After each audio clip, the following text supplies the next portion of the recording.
Sin comunicación no hay sociedad.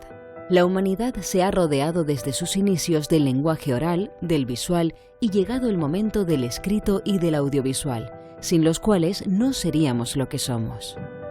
Ninguna comunicación es inocua. A través de los diferentes sistemas arbitrados para comunicar, la sociedad transmite, reproduce y hasta modifica los principios que estructuran su orden particular.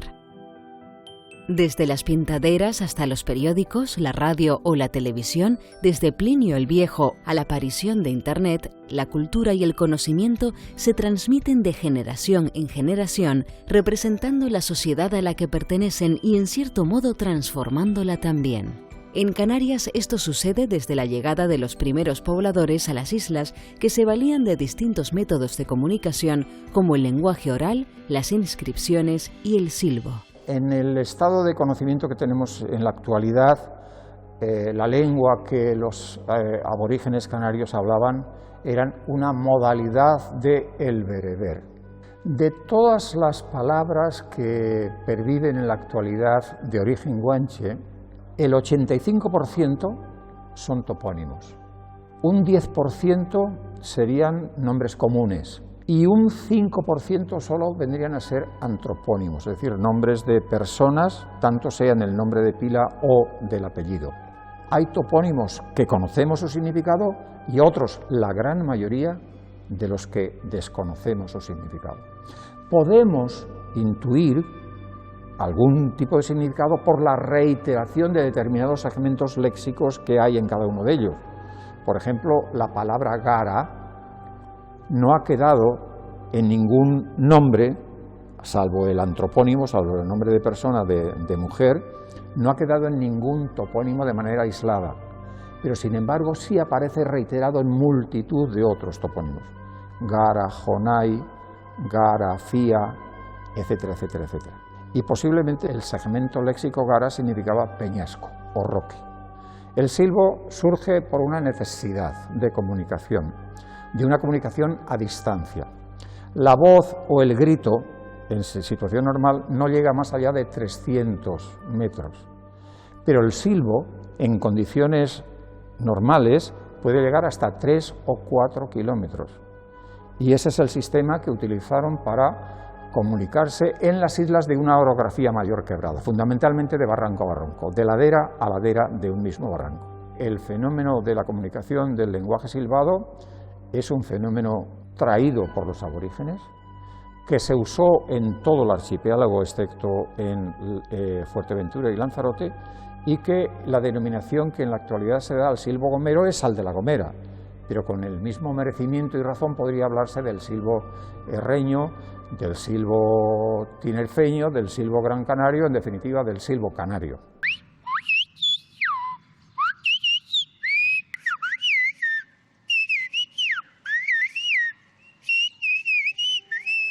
En todas las islas contamos con escritura líbico-bereber, en las 7.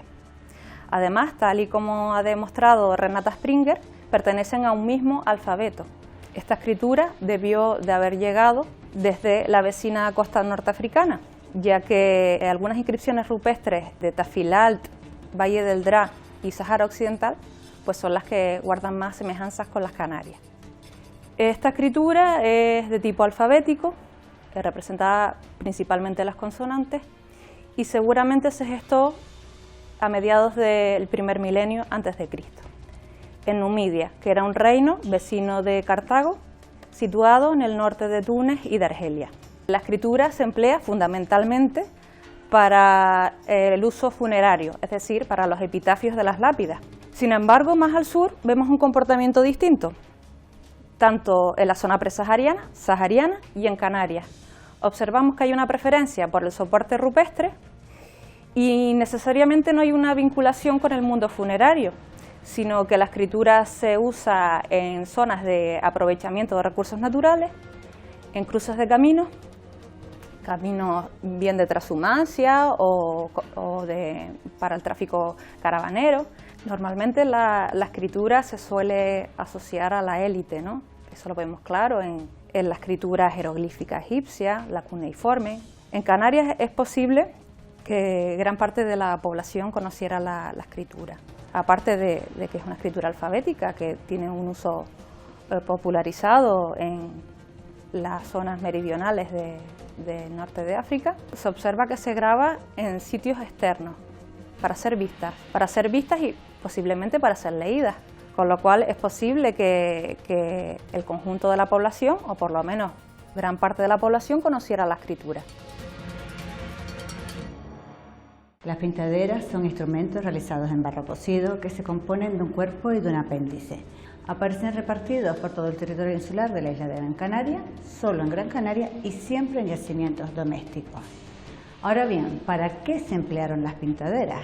Esta cuestión ha dado lugar a múltiples interpretaciones y de todo este abanico de interpretaciones, dos han tenido mayor peso o difusión.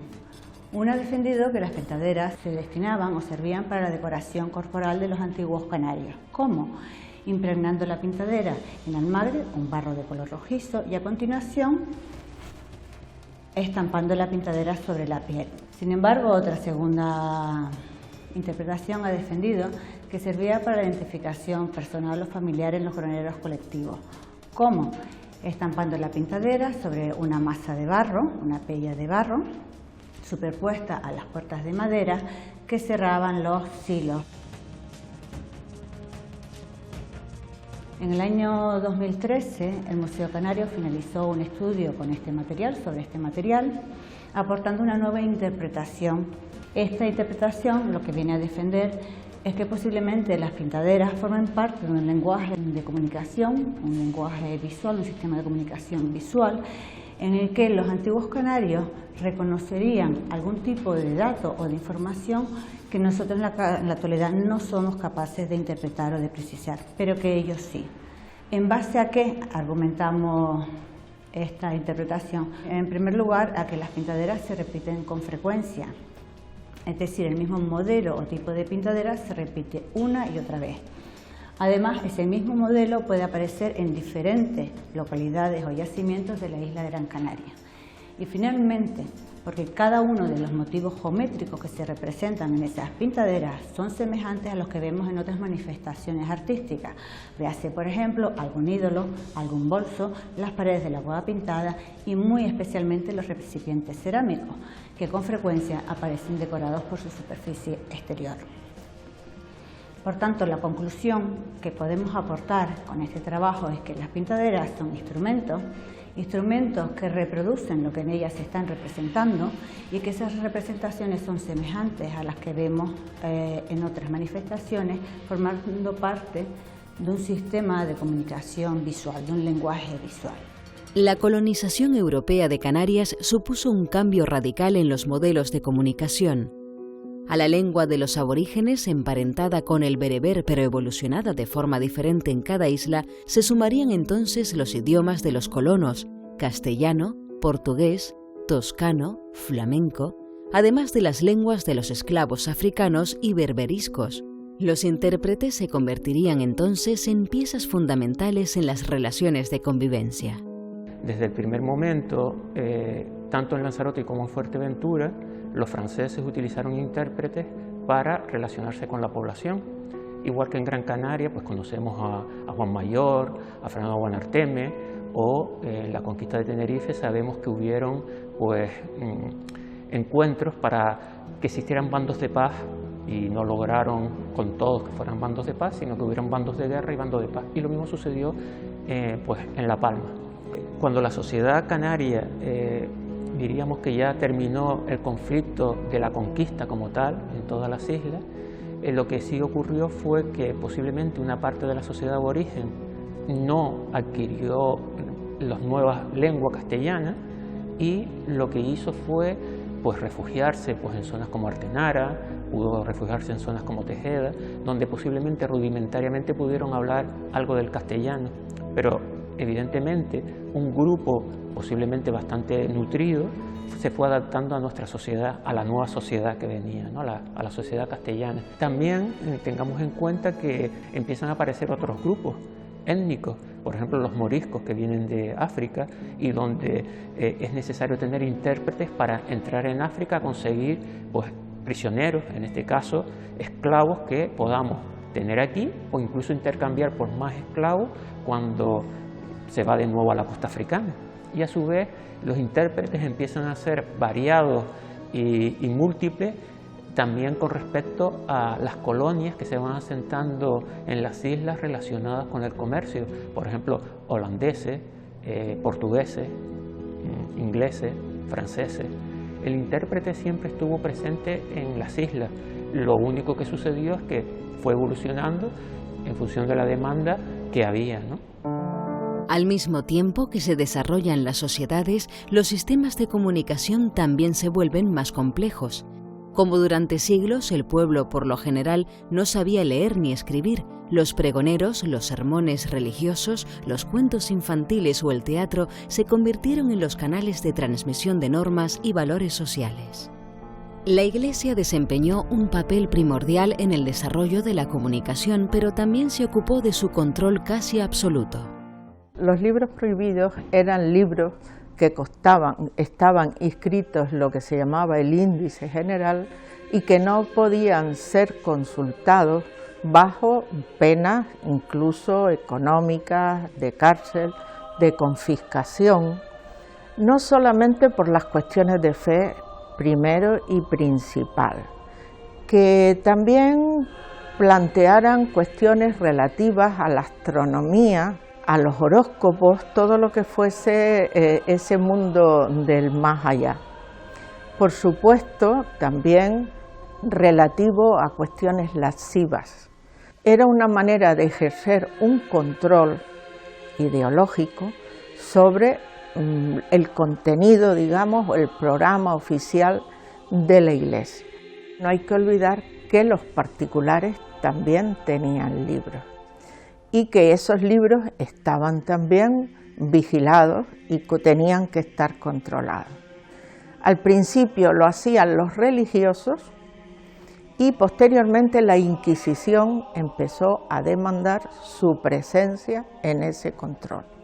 Entonces se instaura un instrumento capital para Canarias que son las visitas de navíos, o sea que los barcos llegaban a la isla y las autoridades inquisitoriales se dirigían a las embarcaciones y controlaban las mercancías que traían y sobre todo si en esas embarcaciones venían libros prohibidos, lecturas contaminantes por decirlo de alguna manera y también imágenes o retablos no ortodoxos. Aquí venían navíos de todas las partes del mundo y además Canarias era el vehículo de entrada hacia América. Eso hacía que el control tuviese que ser fuerte y efectivo, lo cual no quiere decir que siempre lo fuese. Había maneras de saltárselo y había trampas. Y una de las vías más frecuentes eran los propios mercaderes que procuraban esconder esas mercancías o las hacían suyas y no las registraban como libros, con lo cual algunas podían escapar a ese estricto control que pretendía tener la Inquisición. Aquí en el Museo Canario tenemos uno de los libros más prohibidos y temidos para la Iglesia Católica, La Clavícula de Salomonis, un libro de magia más usado entre los siglos XVI y XVII, directo a personas mucho eruditas, no gente como brujos o hechiceros, más gente muy erudita. Este libro fue reintegrado para un presbítero que trabajaba en la iglesia de Santa María de los Remedios, porque la gente normal no sabía ni leer ni escribir. En estos casos la Inquisición prefería ocultar todos y no condenar a la gente, porque en esa manera se condenaba una persona que tenía un libro prohibido en la pública piazza. Otra gente escuchaba la existencia de ese libro y podía aprender lección de magia negra para la invocación del espíritu. La Inquisición y la Iglesia no podía absolutamente aceptar eso. La popularización de la imprenta es sin duda una de las grandes revoluciones de la historia de la comunicación también en Canarias. La llegada y asentamiento de la imprenta en Canarias pues supone un cambio sustancial en su capacidad de de dar a conocer pues no solo la creación cultural, sino también todo ese mundo que buscaba el progreso. Se necesitaba hacer manuales de agricultura, por eso se edita tempranamente, a final del siglo XVIII, unas lecciones de agricultura del doctor Bandini, ¿verdad? Se necesitaba también pues, comunicar a través de papeles impresos muchas medidas higiénico-sanitarias, de normas de navegación, de pesca, ¿verdad? Todo esto que era necesario para el progreso lo facilitó la imprenta, el que se comunicara a los distintos sectores. Y además había algo importante que en un territorio fragmentado, la necesidad ya de la aparición del periodismo, que al haber ya una economía que progresaba un poco más, donde haber una serie de hechos que requerían también una opinión sobre los mismos, pues necesitaba la presencia del periodismo. Y las imprentas fundamentalmente van a ser productoras de periódicos. Pero ¿qué ocurre? Que los periódicos no solo dan noticias, sino que se convierten en un órgano de publicación literaria. Se van a dar novelas por capítulos, se van a publicar poesía, se van a publicar estudios críticos de literatura. ¿Por qué? Porque la producción de libros era compleja, cara, costosa. Sin embargo, los periódicos podían publicar con mucho más facilidad todo ello. También hay un contraste de opiniones que me parece muy sugerente. Las islas, por su posición en el Atlántico, en la ruta de contacto entre varios continentes, y muchos de los periódicos que se editan en Canarias van a viajar también a otros países, lo que también impulsará que aparezcan en Venezuela, Cuba, Uruguay, periódicos hechos por canarios y para los canarios en aquel entorno. Entonces, ¿qué es lo que ocurre? Que la presencia de la imprenta y de los periódicos van a constituir un mundo de comunicación de enorme interés por ese encuentro y contraste de noticias y de informaciones. El Museo Canario conserva en su hemeroteca el periódico Correo de Canarias, que circuló en copias manuscritas a partir de 1762, pero el nacimiento del periodismo impreso habría de esperar hasta 1785, cuando nació en La Laguna el Semanario Misceláneo. Después le seguiría un sinfín de cabeceras destinadas a todo tipo de público lector. Canarias se convirtió así en una de las regiones del país en las que mayor incidencia tuvo la prensa durante el siglo XIX y los primeros años del XX. La prensa en el siglo XIX dependía sobre todo de los suscriptores, que se abonaban a un determinado periódico por su ideología o por sus tendencias, por sus intereses. Pero la mayoría de los periódicos se publicaban en la península, tenían distribución nacional, una distribución muy bien resuelta, pero no en Canarias. Se creó la necesidad de producir en las islas sus propios medios de comunicación, sus propios periódicos impresos. A partir de ese momento empiezan a surgir montones de publicaciones diferentes dirigidas a pequeños grupos de opinión, que nunca eran más de 100, 150 personas, pero había muchísima variedad, muchísimas cabeceras. Había periódicos dirigidos a monárquicos, a liberales, a republicanos moderados, republicanos radicales. Había periódicos anticlericales, había un periódico para masones, había periódicos para médicos, para abogados. En definitiva, se abrió un campo tan grande y tan amplio de publicaciones que esa imposibilidad de suscribirse con facilidad a prensa nacional, ese hueco se cubrió con una producción local que es la que representa la particularidad de la prensa en Canarias. El periodismo canario responde a un modelo que es diferente al periodismo peninsular en su conjunto, un periodismo que aparece muy temprano en el territorio español.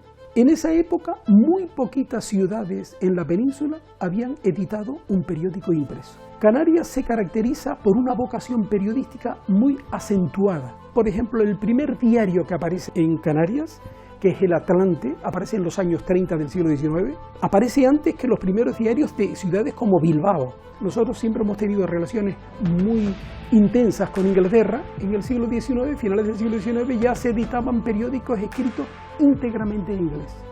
The Tenerife News aparece en los años 90 del siglo XIX en el Puerto de la Cruz, editado por la comunidad británica el turismo terapéutico, que era lo que había en aquella época. Y después, a principios del siglo XX, The Canary Island Review, una revista muy relevante que se editaba en Las Palmas.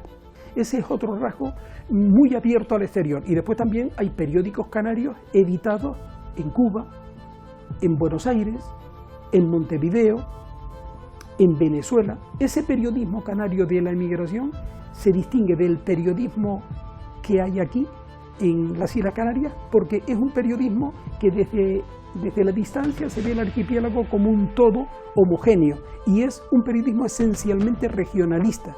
Y en ese periodismo emergió el primer nacionalismo e incluso independentismo de las Islas Canarias. En un territorio aislado y fragmentado como Canarias, la implantación del telégrafo supuso un avance sin precedentes en la comunicación de las islas. Autorizada la instalación de un cable submarino entre Cádiz y Tenerife en 1880, el primer telegrama no pudo ser recibido hasta 3 años más tarde, dando inicio al primer medio de comunicación directa con la península y con Europa. Tras el telégrafo vino el teléfono, la radio, la televisión. Los sistemas de comunicación progresaron exponencialmente en el siglo XX, dando lugar a la sociedad de masas. Es el tiempo de la comunicación social, destinada a expandir los mensajes para llegar a cuanta más gente mejor. La radio aparece aquí en el año 1925, mediados de los años 20, 2 técnicos alemanes, Juan Meinke en Tenerife y Arturo G. Bauer en Gran Canaria, son los primeros que montan una emisora a partir de equipos de radioaficionados. Desde un principio la Radio Canaria demuestra que tiene una vocación internacional, de dejarse oír en todo el mundo. Entonces, en los años de la República, por ejemplo, Radio Club Tenerife tenía un programa que estaba destinado exclusivamente a atraer visitantes a la isla de Tenerife. Cuando llegó el golpe de Estado del general Franco, por ley se prohibió a toda emisora informar e incluso emitir, ¿verdad?, la señal fuera de España. Bueno, pues hubo una emisora en España que emitía hacia el extranjero. Esa emisora era Radio Club. Y estuvo emitiendo hasta los años 60, que llegó un día Manuel Fraga Iribarne, ministro de Información y Turismo, y la clausuró. La radio tenía como 2 vertientes. Los programas de producción propia eran esencialmente culturales, y los programas que venían de Madrid, de producción externa, eran los programas que eran propagandísticos. Y después algún jefecillo que había por ahí, ¿verdad?, de falange y tal, pues en los actos, en las conmemoraciones, daba algún discursito, pero en esencia la radio también canaria se caracteriza por ese rasgo, ¿no? Claro, es que la ideología franquista contraviene, es decir, los intereses canarios, porque nosotros nos gusta abrirnos el cosmopolitismo, las franquicias, y entonces si te dicen que hay que cerrar el país y reivindicar lo propio, pero lo que reivindican no es lo canario, sino de imponer desde Madrid unos mismos patrones culturales para un territorio culturalmente tan plural como es el del Estado español, y más las Islas Canarias, con la singularidad tan acusada que tienen, se entiende, ¿verdad?, que el franquismo aquí pues no tuviera el arraigo que tuvo, evidentemente, en otras partes de la península. Lo que es Televisión Española nace en Madrid en 1956. La tecnología que había en aquellos momentos nada tiene que ver con la que hoy tenemos. Aquella transmisión de señales solo se podía hacer por red terrestre. La potencia de esos postes emisores no alcanzaba para poder llegar a Canarias, con lo cual en ese momento la única decisión que se puede tomar si los canarios quieren incorporarse a ese nuevo artilugio, a ese nuevo invento que estaba revolucionando el planeta entero, la única posibilidad era construir una televisión en el propio territorio, puesto que la que se hacía desde Madrid no llegaba la señal a Canarias. A partir de ese momento se da una situación paradójica, puesto que no puedes tener ningún tipo de conexión con la península. Se decide que diariamente en un avión se cargarán todas las noticias que se han emitido en el telediario que se daba a nivel nacional a las 3 de la tarde, y por las noches había un telediario aquí en Canarias para los canarios con todas las noticias que no habíamos podido ver en el telediario que habían visto los peninsulares en la península. Y luego estaban el resto de programas, el 1, 2, 3, la película, la Casa de la Pradera, todos esos programas pues aquí se enviaban y se emitían con un decalaje de una semana. El 1, 2, 3 que estábamos viendo el lunes era el 1, 2, 3 que los peninsulares habían visto el lunes anterior. Y luego el tercer factor propio de la emisión de una televisión que había que resolver era la publicidad. Evidentemente, traerse 500 anuncios todos los días y tener todo ese tráfico de materiales que mueven la publicidad, que son anuncios de 20 segundos, etcétera, pues era un problema. Pero si a ese problema le añadías una realidad económica completamente distinta a la que entonces se vivía en Canarias, a la que se vivía en el resto del territorio nacional, me estoy refiriendo a los puertos francos y lo que eso significaba de la irrupción de una serie de marcas que se vendían aquí, pero no se vendían en península, y eso es lo que provoca que se trajesen los anuncios de Gran Bretaña, de la mayonesa Hellmann's, del chocolate Cadbury, de todos estos productos que aquí se consumían con toda normalidad, los doblaran y se emitieran en ese circuito de publicidad que siempre ha tenido segregado Canarias. Yo creo que Televisión Española es el primer medio de comunicación que empieza a vertebrar una cierta idea de Canarias, que empieza a vertebrar una cierta sensación de comunidad, porque hasta ese momento los episodios históricos que habíamos vivido nos llevaban más a la división que a la unión. Existían los cabildos, existían los gobernadores civiles, existían las provincias, pero no existía una región que se llamara Canarias que tuviese elementos de gobernanza generales, etcétera. Con lo cual, Televisión Española empieza a sembrar de alguna manera ese sentimiento de regionalidad, y yo creo que ese papel es muy valorable y muy destacable. El siguiente salto exponencial en la comunicación se da con la implantación de Internet, que terminó de unirnos al mundo como nunca antes y dio paso a un nuevo tipo de sociedad, la sociedad hiperconectada. La evolución que ha tenido el periodismo en Internet ha sido extraordinaria, a pesar de los pocos años que han pasado. Tiene muchas ventajas que nunca tendrán ningún otro soporte de noticias. Por ejemplo, la utilización de multimedia, el audio, el vídeo, el podcast, los gráficos animados. Es decir, hay una cantidad de recursos que tenemos en el periodismo digital que complementan muchísimo y enriquecen muchísimo el contenido informativo, y que lo hacen mucho más atractivo para los lectores, de manera que quedan plenamente informados sin necesidad de voy a ver este vídeo en la televisión a ver cuándo lo emiten en la hora del telediario. No, lo tienes en tu móvil prácticamente en tiempo real. El 90% de las noticias se lee ya en móvil.